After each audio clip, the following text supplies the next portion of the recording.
My family and I have been living here for 2 years, but did our expectations with the family come true? Should you come here, you will never get citizenship here. You will always be a foreigner. And what difficulties did we face living specifically in Dubai? The smell of dirty cats. Terrible. Look, there's another one running around. Another one. The apartments are half destroyed. In short, it's a disaster. There's no light yet. This is how some developers build here. Everything is yellow. Of course, everyone knows that Dubai is a desert. That is, the city was built on a desert and it is really very hot here in the summer. Yes, in reality, during the summer when it gets very hot, a smog rises and there is a lot of dust in the air. So, if you don't wash your car for 5 days, there will be a layer of dust on your car that you can easily just wipe off with your finger, and people simply breathe this in. But of course, Dubai has slightly changed its course and is now developing in a direction to slightly alter the environment. This is the most interesting part, because artificial rains are being induced. Why are these rains being induced at all? So that all this smog, all this dirt that accumulates above, settles down to the ground. But the most interesting thing is that the rains are torrential. Sometimes they are so strong that it floods. Why does it flood? Because Dubai is simply not designed for such heavy rains and there are no storm drains here. So, the water has nowhere to go. This is a big problem. But the authorities are now fighting this issue, having allocated a large sum to change the situation, because when they induce artificial rains, they cannot control the amount of rainfall. Let's move on. If we consider Dubai, of course, Dubai is not a city for pedestrians. That is, it is really very difficult for pedestrians to live here. There are not many pedestrian crossings over highways here, as we are used to, for example, in Moscow. And transportation here is really very difficult. That is, buses here do not run very frequently. For example, to get from my neighborhood where I currently live, I have no idea how to get to Dubai Marina. Or when I lived in JVC, Jumeirah Village Circle, to get from JVC to Dubai Marina, the bus wait is about 40 minutes. Then, by the time the bus makes its round, gets to the metro, and from the metro to Dubai Marina, I think it will definitely take about 2 hours. The buses here are not very appealing. For transportation purposes, so many people definitely choose personal cars. And that's a problem. That means each family has 2 or 3 cars. It is comfortable to get around here by car. Without a car, it will be very difficult here. And because of this, Dubai is simply oversaturated with cars. But now, as I already mentioned, the course has changed, meaning there are a lot of electric vehicles today.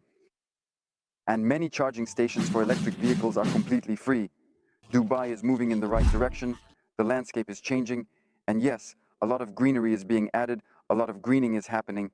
In the last 2 years, I can really see this even in our neighborhoods, how everything is changing and how, for example, they are transforming our desert. So, in this regard, of course, Dubai has taken a step forward.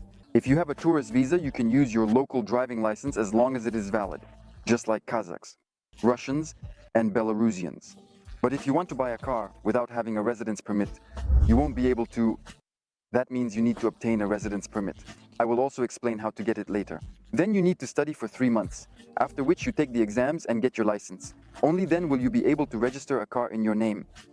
But apart from Ukrainian citizens can easily go to a police station, present their driver's license, and simply exchange it. This is a big advantage for Ukrainian citizens. And in Dubai, there is a metro. It is above ground, not underground as we are used to. And it is very comfortable and very cool. I really love riding the metro. I remember the times when I had arrived in Dubai and those sensations, the smell of the metro, it just brings back memories of the past. I arrived in Dubai, but there aren't many stations and not all areas are covered. In the future, we have a big plan specifically for Dubai, where I think the metro will be in almost all areas, such as Dubai Creek Harbor, Dubai Hills, JVC, Jumeirah Village Circle, even to Town Square and towards Expo, meaning an additional line will be passing through. And that's really cool, so there is definitely a future, but as of today, I would say it's not so comfortable to get to the metro. Taxis are very well developed here, so if you want to get around and live in areas like the one I live in, you will have to use taxis. It's about 50 dirhams, which is around $13 for a trip to Dubai Marina from our area, regarding the infrastructure for cars. In general, there are a lot of parking spaces here. Even when you buy or rent an apartment, you will always have a parking space included, so you won't have to search for a parking spot like you might where you live now. For example, when I lived in Moscow or Sochi, I used to drive around in the evenings looking for a place to park my car. Here, there are no such problems. You arrive and there is always a parking space available, making it very convenient and comfortable. There are also parking spaces on the streets, which are paid but not expensive, costing 2 or 3 dirhams. You park your car, send a text message, and that's it. No problems. In tourist areas, yes, it can be a bit more expensive, so if you go there once or twice a month and pay 20 dirhams, it's not a big deal. In Dubai, it is absolutely extremely safe, meaning you can comfortably go outside at night, not worry that someone will attack or rob you. It's just not possible here. Let me explain why. Almost 85% of the population in Dubai are expats, people who have moved there. The remaining 15% are the local population, and the local population creates such infrastructure for newcomers, not for them to cause trouble, but for them to live here and develop the city. Therefore, indeed, there are very strict fines here. If you break the law, you are quickly identified because they issue your name and records when you need to apply for a residence permit, and you are immediately scanned. Your eye prints, fingerprints, and there are a lot of cameras all over Dubai, and they will get caught there. Bandits and hooligans are easily caught in Dubai, which is why people come here to work and live. There are a large number of immigrants here. Why would they break the law if they live better here than at home? That is, they earn money here and send it back home. We are also from a CIS country, and yes, when people come from Europe or America, they certainly follow the laws, because not following the laws here results in very large fines. For example, the same applies to driving a car. So if you break the rules once, you won't do it again next time, my friends. I can tell you that right away. Because the fine that will come to you with this money, for 2 years it seems to me, in Russia, it's easy to break all the traffic rules and pay off easily. Therefore, the fines are huge. If a person violates something, they can simply be deported. And nobody wants that. Therefore, it is extremely safe here.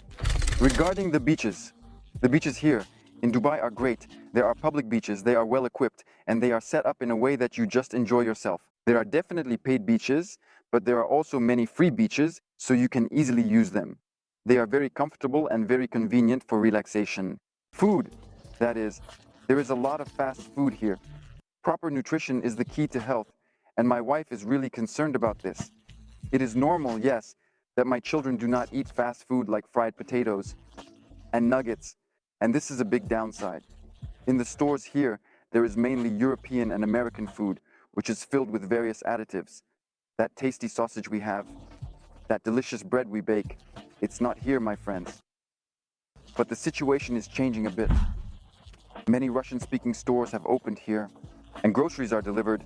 I won't mention any names for advertising purposes. We have such stores here. Their delivery service is also very well developed, and they bring products from all CIS countries. All of this can be ordered, so this issue is more or less resolved. Of course, the vegetables and fruits here are also like the ones we used to buy in Moscow. You know, you taste them, and there's just no flavor. It's like chewing on some grass. It's kind of like that with food here. But there are definitely no problems with seafood because it is as fresh as possible. There are indeed large seafood markets here. You can easily go there and buy fresh fish. In general, the prices for products, for seafood here, are almost the same as ours. Yes, so they are not that expensive here. But everything else, of course, is much more expensive. Bread here is about 2, 3, or even 4 times more expensive. That means kefir or milk is about 2 to 3 times more expensive. So be prepared for the fact that when you move here, your food expenses will increase by about 2 to 3 times. Because at first, until you find a job, you will need to live off the money you earned before. Therefore, budget for 2 to 3 times more money for food. If you forgot to order kefir, you can just order it, and within about 10 minutes, it will be delivered to you. Food delivery, including ready-made meals, is not a problem here. There are many companies like Talabat and Carrefour that deliver to you instantly, quickly, in IT technology. Then, of course, everyone thinks Dubai, Dubai, how cool it is here. But the country is actually very far behind in IT technologies, even in banking services. That is, if you are used to quickly resolving all financial issues through mobile applications in CIS countries, for example, transferring money here and there, or if you have any problems, quickly calling and resolving the issue, it won't work like that here. However, when it comes to technology in such small details, it is a bit behind here. But now, with my arrival, I must honestly say, because I communicate with many guys here who have been living here for 5-6 years, over the past 2 years, Dubai has really grown significantly. Previously, what was not here, people from the CIS countries who moved here started opening businesses and began to establish this system. It really is like that. Anyone you ask who has been living here for 5-6 years will tell you that a lot has changed in Dubai over the past 2 years, especially in IT technologies. For instance, delivery services have also improved. You can open a company and serve Russian-speaking staff, and you can make good money on this as well. For example, there are many beauty salons here that have opened, and they mainly serve the Russian-speaking population. And they have appointments there, I don't know, a month in advance, I think, because my spouse is leaving. There are those who work from home, but you must obtain a license to do so, and then you can work from home. However, it's not that simple here, because to open a company and work legally, you need to get a license. The license is not cheap, so if you come here without money, you won't be able to open one right away. Working illegally, well, it's prohibited here. Plus, to work legally, you need to get a VNG first, right? Or, for example, to start a company, and you need money to start a company. Then you also need to open a company account, right? So that you can be serviced and receive money. Finding work here is a bit challenging, especially since the expenses are much higher compared to what we have. Therefore, without knowledge of English and without a diploma, for example, our diplomas are not particularly interesting or valued here in any way. No taxes, no taxes. Yes, there are no taxes in Dubai, but they are hidden taxes. Let me explain how. There is a 5% VAT, which is much higher than what we have, for example. Plus, when you need to open a company, you need to get a license and you have to pay for it. And every year, you have to renew this license and pay for it. So essentially, it's like a tax, a hidden tax. Yes, through this, they check in the exchanged Arab names whether you are serious about doing business here. That is, every year, you need to pay a certain amount. There are many factors depending on what kind of activity you have, depending on what kind of office you have, the office space. So it all depends on that. There are many things to consider when you are opening a company here. Plus, in 2023-2024, a tax has also been introduced. It's 7% for companies whose income, I believe, is above 300,000 dirhams. You would need to ask my accountant about this because I don't remember exactly, but something like that. That is, there are already taxes, but they are not that high. They are not as biting, for example, as ours. And it's a bit easier here because they haven't fully developed the tax system yet. They have just launched it and will gradually refine it. Therefore, if you buy an apartment here and rent it out, you do not pay any taxes as an individual. That is, when you buy an apartment, you simply pay a one-time 4% tax on the total cost of the apartment, and then you can rent out your apartment without paying any tax. Renting an apartment here is not cheap. There, in the residential area, in the JVC, Jumeirah Village Circle, a studio apartment for monthly rent, a studio, not rundown apartments, will cost around 6,500 dirhams. So, 6.5 thousand dirhams, if you need it in rubles, you multiply by 26, or if you need it in dollars, you divide by 3.65. Can you imagine 6,500 dirhams is the monthly rent for a studio? If you want a one-bedroom apartment, for example, you will have to shell out approximately 9,500 dirhams. And if you need a two-bedroom apartment, it will be around 13,000 dirhams per month. You can rent an apartment for a long term and it will be cheaper, but I must say, right away, without obtaining a residence permit, you will not be able to rent an apartment for a long term.